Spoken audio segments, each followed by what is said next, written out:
ከዚህ በመቀጠል በነቢይ ዮስያስ አዴቶ ቅባት በሚል ርዕስ ተዘጋጅቶ ከቀረበው መጽሐፍ ላይ ከገጽ 9 እስከ 13 እንዲሁም ደግሞ ከ38 እስከ 40 ያሉትን በትረካ መልክ አቀርብላችኋለሁ። ማሳሰቢያ፣ በምስሉ ላይ የምትመለከቷቸው ታሪክ ገላጭ ምስሎች በኤአይ ወይም ደግሞ በሰው ሰራሽ አስተውሎት አርቲፊሻል ኢንተለጀንስ የተቀናበሩ እንዲሁም እውነተኛ ምስል ያልሆኑ መሆናቸውን እናሳስባለን። መልካም ጊዜ።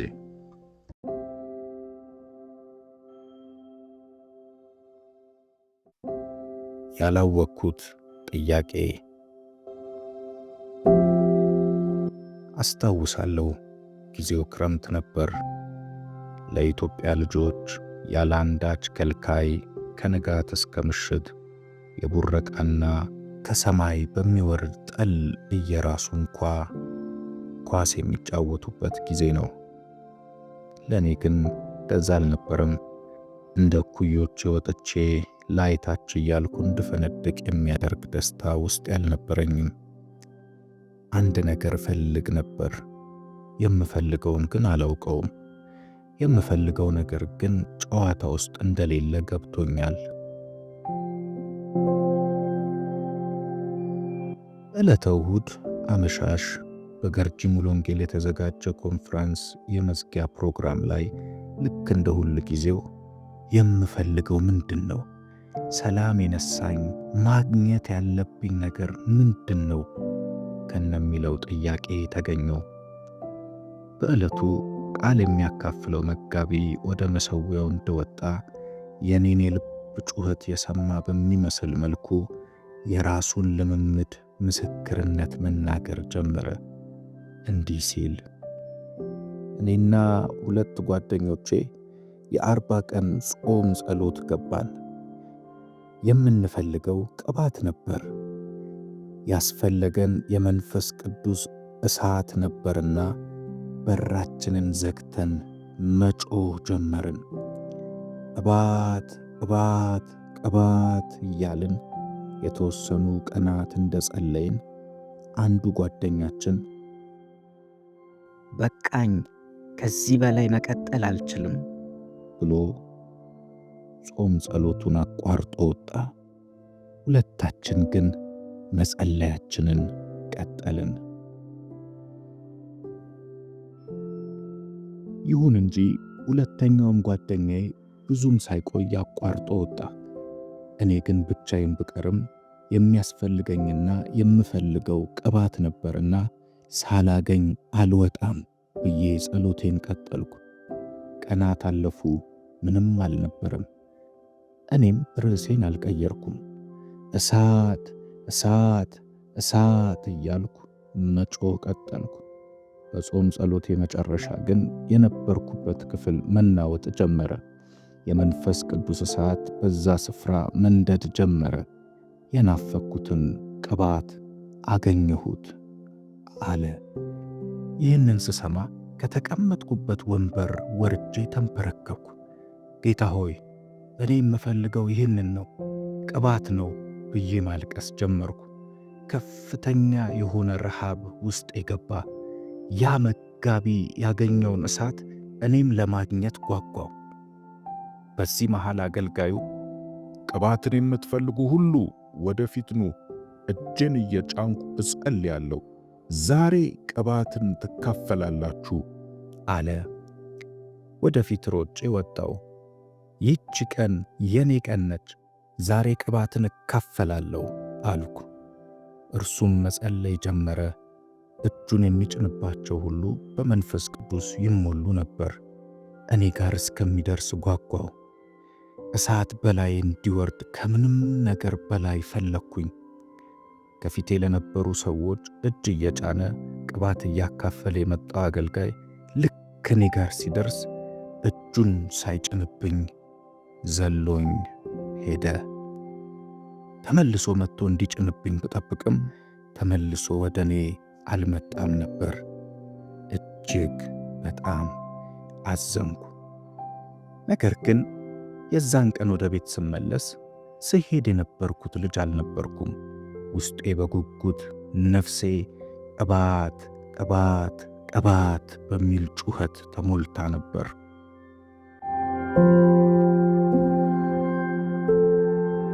ቅባትን ፍለጋ ጸሎት ጀመርኩ። ቀባኝ፣ እሳት በእኔም ላይ ይምጣ ማለት።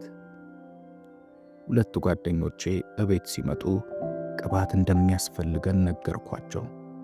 ጓጉ። አብረን ጾም ጸሎት ጀመርን። በራችንን ዘጋን። ከእኩዮቻችን ተለየን። ወደ እግዚአብሔር መጮህ ጀመርን። ጌታ ሆይ ቀባን፣ ሳንቀባ መኖር አንፈልግም እያልን አብረን እየጸለይን እኔ ጌታ ሆይ ቀባኝና ሙሉ ጊዜን ሰጥቼ አገለግልሃለሁ ስል፣ ሁለቱ ጓደኞቼ ደግሞ ጌታ ሆይ እኛ ግን እየሰራን ጎን ለጎን እናገለግልሃለን ይሉ ነበር። በዚህ ሁኔታ የተገለጠ እሳት ሳናይ ጾም ጸሎታችንን ጨረስን። እኔም ከዛ ጊዜ ጀምሮ ባገኘሁት አጋጣሚ ሁሉ በልጅነት ቃላቶቼ ለጌታ የልቤን ለማሳየት መጣር ጀመርኩ። ወላጅ እናቴ በጣም የጸሎት ሰው የሆነች አገልጋይ ነች። በመኖሪያ ሰፈራችን ያሉ ክርስቲያኖችን ሰብስባ በሳምንት 2 ቀን የቤት ኅብረት ጸሎት አስጀምራ ነበር። የሰፈሩ ክርስቲያኖች በሙሉ ተሰብስበን ማክሰኞና እሁድ እንጸልይ ነበር። በዛ ኅብረት ለማገልገል የሚመጡ አገልጋዮች ሁሉ ለእኔ ሳይጸልዩ አይወጡም። ሁሉም ደግሞ በተመሳሳይ ቃል አንተ ነቢይ ነህ ይሉኝ ነበር።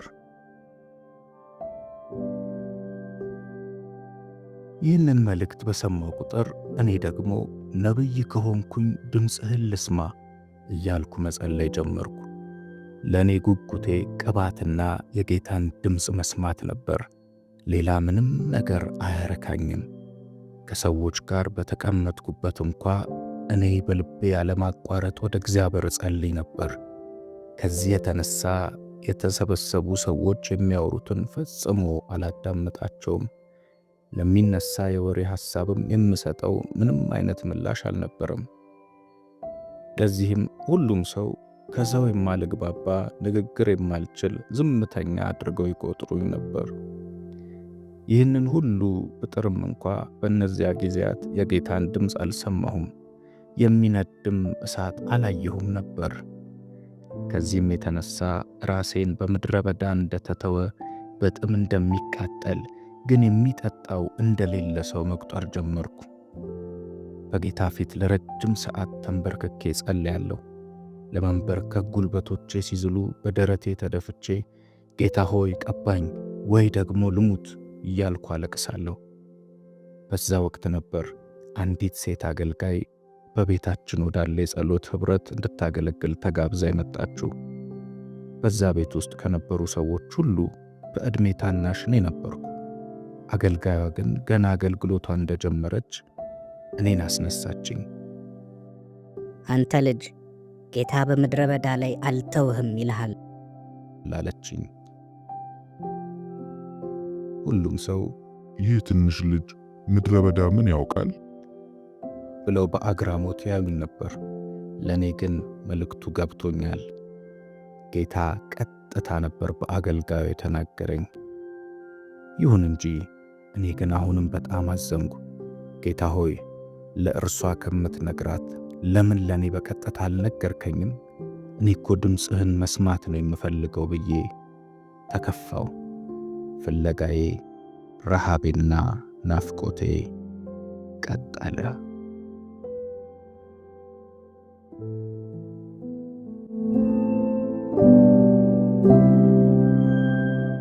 የማትረሳዋ የሕይወቴ ሌሊት። ብዙ ቀናት ስለ ቅባት ብቻ ጸልያለሁ፣ አልቅሻለሁ። ግን በኢትዮጵያውያን ዘመን አቆጣጠር 2009 ዓመተ ምህረት በሕይወቴ የማትረሳዋን ሌሊት አሳለፍኩ።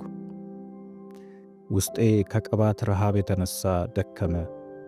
በዙሪያዬ ያሉ ነገሮች ሁሉ እኔ ውስጥ የተፈጠረውን ረሃብ ሊያስታግሱ ብቻ ሳይሆን ሊስተካከሉም አልቻሉም ነበር።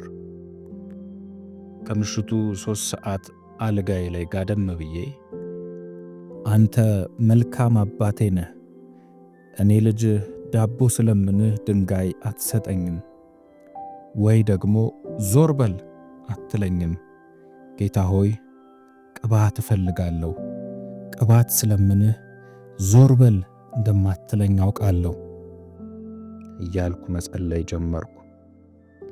ጸሎቴን እየቀጠልኩ በመጣው ቁጥር ረሃቤ እየበረታ ይመጣ ጀመር። ስልኬን አንስቼ ለልብ ወዳጄ ለሰሎሜ፣ የዛን ወቅት አልተጋባንም ነበር፣ መደወል ጀመርኩ። ቢመሽም ነገ ላታገኘኝ እንደምትችል መንገር ፈልጌ ነበር። ምክንያቱም ዛሬ ወይ ቀባኝ ወይ ልሙት የሚል ውርርድ ውስጥ ገብቼ ስለነበር። ስልኩን እንዳነሳች ዛሬ ቅባቱን ካላገኘው እሞታለሁ፣ ቻው አልኳት። የእሷም ጥያቄ ቀባኝ ወይ ልሙት ነበርና አልተቃወመችኝም። እንደውም አዎ ከቅባት ውጪ ከምንኖር ብንሞት ይሻላል አለችኝ። ስልኩን ዘግቼ ማልቀስ ጀመርኩ። እኔ በባህሬ በቀላሉ ከማያለቅሱ አይነት ሰዎች የምመደብ ሰው ነኝ። ብዙ የህይወት ሐዘኖች ሲያጋጥሙኝ ውስጤ በሐዘን ቢሰበር እንኳን ቶሎ እምባ የማይወጣኝ ሰው ነበርኩ። የቅባት ረሃብ ግን እኔን ማስጮ ብቻ ሳይሆን አልቃሻ ነበር ያደረገኝ። ያን ምሽት ከ3 ሰዓት የጀመረ እስከ እኩለ ሌሊት እንባ በሁለቱም አይኖቼ ይፈስስ ነበር። የተንተራስኩት ትራስ በውሃ እንደራሰ ያክል በእንባዬ ረጥቦ ነበር። ከዛች ሌሊት ካለፈ በሕይወት መቀጠል እንደማልፈልግ ለጌታ ደጋግሜ ነገርኩት። ከሌሊቱ 9 ሰዓት ለመሞት ራሴን አዘጋጅቼ ለገናዥ የማያስቸግር አይነት አስተኛኘት ተኛው። ምክንያቱም ቅባቱን ካላገኘው ልሙት፣ የማልጠቅም ተራ ሰው ሆኜ ከምኖር ወደ አንተ ብሰበሰብ ይሻለኛል ብዬ ለሰዓታት ጌታን ለምኘው ነበርና ነው። ጠዋት የቀሰቀሰኝ ወደ ጌታ ሄጄ በሰማያት ያለ የመላእክት ዝማሬ ሳይሆን የስልኬ ጥሪ ነበር። የደወለችው ኢየሩሳሌም ወይም ጄሪ የምትባል ትጉህ ክርስቲያን እህት ነበረች። ባለመሞቴ ተገርሜ ስልኩን እንዳነሳሁት ኢዮሲ፣ ዛሬ ጌታ ስላንተ ሕልም አሳየኝ። ምን አየሽ? አልኳት። እንዲህ ስትል ሕልሟን ነገረችኝ። በአንድ ትልቅ አዳራሽ ውስጥ ለፈተና የተቀመጡ ብዙ ሰዎች ነበሩ። ግቢው ዙሪያውን ብዙ ክፍሎች አሉት። በሁሉም ውስጥ የሚፈተኑ ሰዎች ነበሩ። በትልቁ አዳራሽ ውስጥ ሲፈተኑ ከነበሩ ብዙ ሰዎች መሃል አንዱ አንተ ነበርክ። ፈታኟ እጅግ በጣም የሚያምር ረጅም ነጭ ቀሚስ የለበሰች ሴት ነበረች። መድረኩ ላይ ወጥታ ና ብላ አንተን ትጠራህና አንተ ፈተናን ጨርሰሃል አለች። ወዲያው እዛው መድረክ ላይ ትንበረከካለህ። እርሷም በጣም የሚያምር ወርቃማ ዘይት አንስታ አናት ላይ ያፈሰሰችው አለችኝ። ከባድ ደስታ ወደቀብኝ። አጥንቶቼ ሲለመልሙ ታወቀኝ። ትርጉምም ማብራሪያም የማያስፈልገው መልእክት ነው። ተባረኪ ብዬ ስልኩን ዘጋሁት።